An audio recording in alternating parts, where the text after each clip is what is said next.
युद्धामध्ये 9 दिवस दोघांचं मोठं युद्ध झालं, परंतु रामाला विजय काही मिळत नव्हता.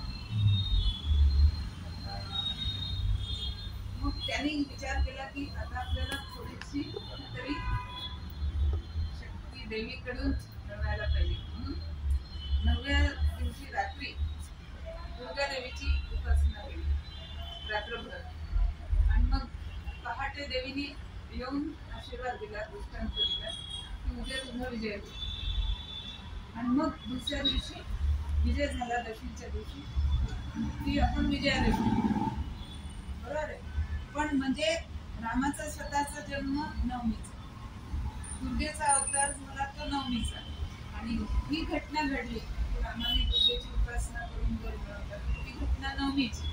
म्हणजे नवमी ही तिथी महत्वाची, बरोबर आहे ना.